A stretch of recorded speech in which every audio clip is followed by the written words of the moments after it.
কি বলবো বুঝে উঠতে পারছি না।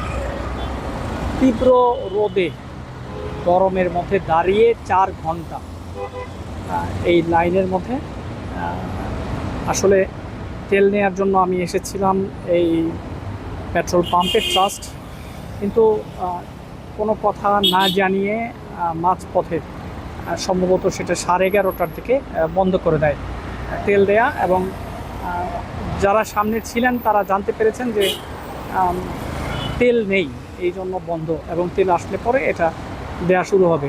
এই বিষয়টি আমি আসলে জানতে পারি যখন 12:30 বাজে।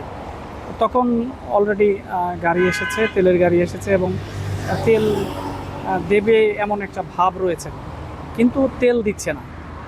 এবং তেল এখানে আনলোড করার পরে আমি নিজে এখানে গিয়েছিলাম, ম্যানেজারের সঙ্গে কথা বলেছি, এবং উনি বললেন যে তেল দেওয়ার পরে কিছুক্ষণ সময়, আনলোড করার পরে কিছুক্ষণ সময় অপেক্ষা করতে হবে, এবং সেই অপেক্ষা থেকেই অপেক্ষার পরেই আমরা আপনাদেরকে তেল দিব। আমি সেই অপেক্ষায় দাঁড়িয়ে 1টা থেকে 2টো, এখন 2:30টার বেশি বাজে। আপনারা অনুমান করতে পারেন সেই 10:30 থেকে এখন পর্যন্ত আমি তেল পাইনি, কিন্তু এখানে অপেক্ষা করছি। এবং এই বিষয়টা কিভাবে নগরবাসী, এখানে তো প্রত্যেকের সময়ের দাম রয়েছে।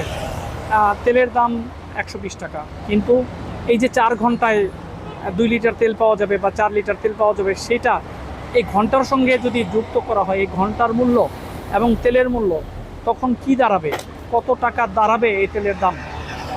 এটা একটা ভাবনার বিষয় যে এখন যদিও আমরা বলছি যে 120 টাকায় দিচ্ছি, কিন্তু 4 ঘন্টা পরে এই 120 টাকার তেল, এই 4 ঘন্টার শ্রমের মূল্য বা এই সময়ের মূল্যটা কত? এই এই বিষয়টা কেন আমার কাছে মনে হয় যে পেট্রোল পাম্প যারা ওনার্স তারা কিন্তু এটা করতে পারেন যে ঠিক আছে তেল নেই, কিন্তু তেল নেই সেই বিষয়টা ওনারা যারা অপেক্ষমান তাদেরকে জানিয়ে দিতে পারেন, বলে যারা এখানে দাঁড়িয়েছিলেন তারা চলে যাবেন, হয় চলে যাবেন অথবা অপেক্ষা করবেন।